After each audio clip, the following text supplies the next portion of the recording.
Welcome to the Techno Fundamental Report for April the 10th.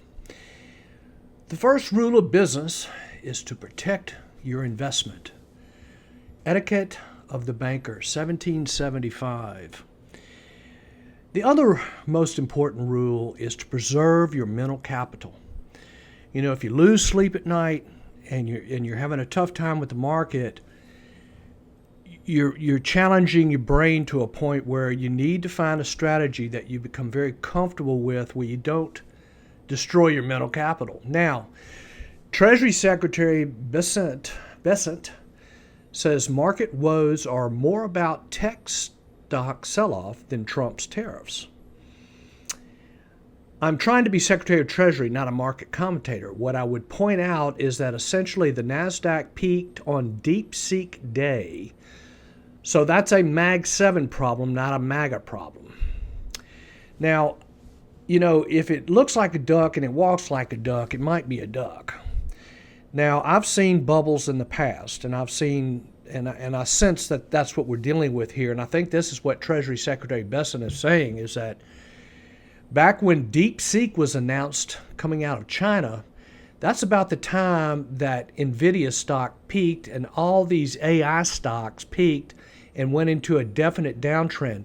Now, you have to realize here, for the last couple of years, the Mag 7 stocks have been the only thing you could be in to make any money. The rest of the market, 90% of the market didn't participate. So now that MAGA is having problems, it's causing the entire market to have problems because that's what was holding things up. Globalization, the spread of the flow of financial products, goods, technology, information, and jobs across national borders and cultures. This is the big complaint. What's happening, China and Vietnam, etc. Cheap labor. It's just all about cheap labor. And it's a drug that the United States got on that we need to get off on. And here's why. There's a study out there called the China Shock. And it goes back in time and just shows what has happened to the manufacturing employment over an extensive period of time. It's just done nothing but basically collapse.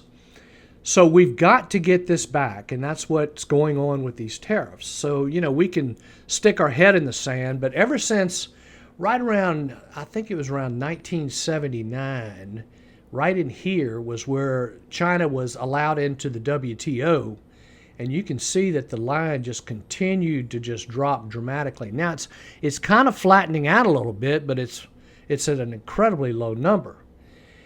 So the China Shock, and you might want to pause your video player and read this, but it's basically the flood of Chinese imports that started hitting America a quarter century ago radically altered the economy. Manufacturing towns like the Midwest, the Rust Belt, got hit by the China Shock, but the workers, we hit by the China Shock, we bounced back, but the workers didn't. They all ended up working in retail and service businesses, and they want to work in manufacturing plants because they can make more money. So anyway, it's an interesting situation we're in, and we're just going to have to play hardball. Now, I wanted to mention something about leveraged ETFs. You know, back in what a leveraged ETF is basically a fund that they use debt to amplify the returns. Now, in some cases, this might make a little sense. But what I'm seeing out there that's a little bit troubling is that you're starting to see these individual stocks. Like here's NVIDIA that trades at 2 times what, you know, NVIDIA trades at. So in other words, it's like you're on margin. So back in, 1929, people were allowed to go to 90% margin, and that's basically why people jumped out of windows in 29. But so what I'm just really pointing out here is, take a look at these leveraged ETFs, but be very careful about them, because it's like in the case of NVIDIA here, this particular fund peaked around 85, and right now it's down to about 28. That's just too risky.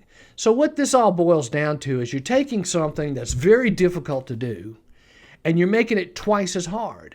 Now, they do have some ETFs out there that are 3 times, leverage.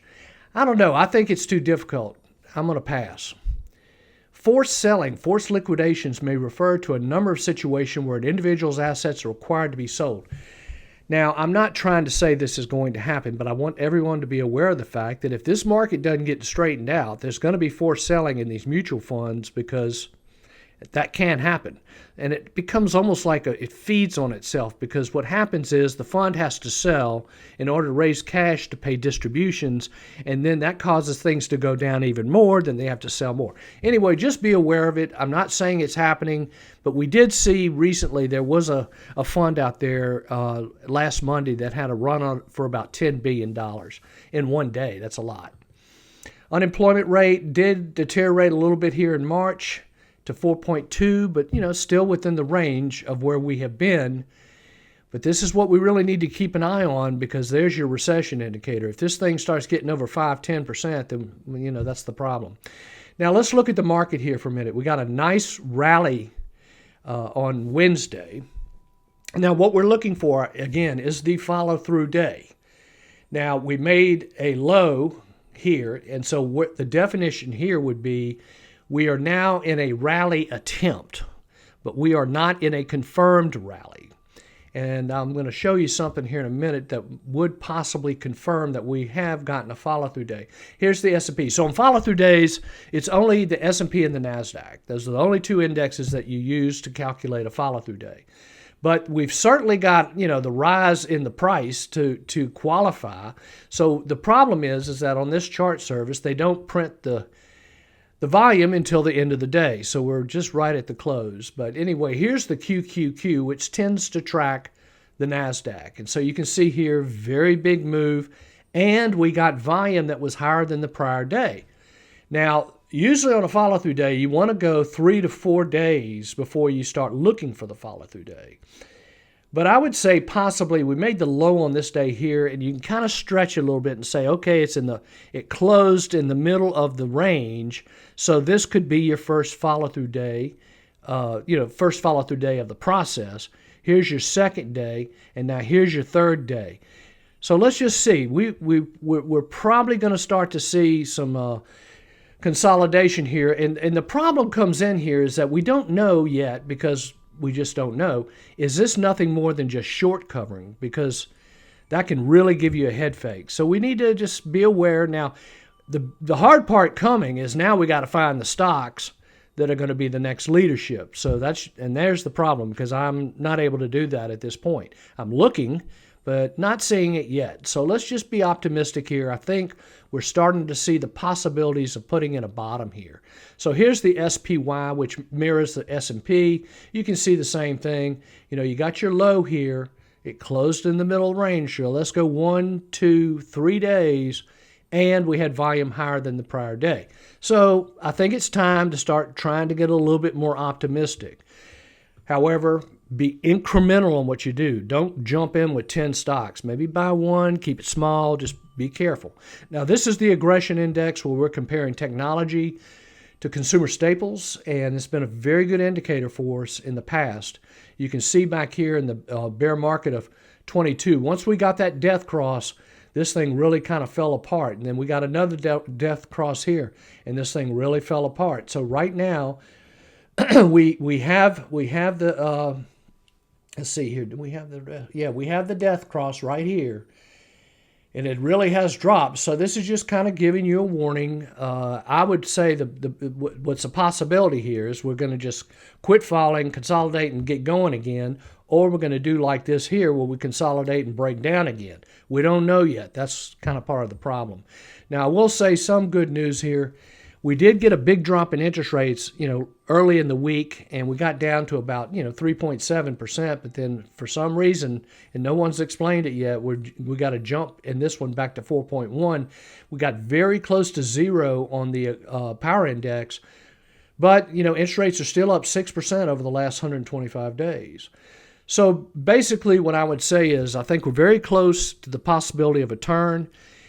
We are trend followers, and right now the trend is down. It's still down. Now, if we start to see a reversal in trend and start to get into an uptrend, that's when you want to be more aggressive. So if you have any questions, please let me know. Thank you very much.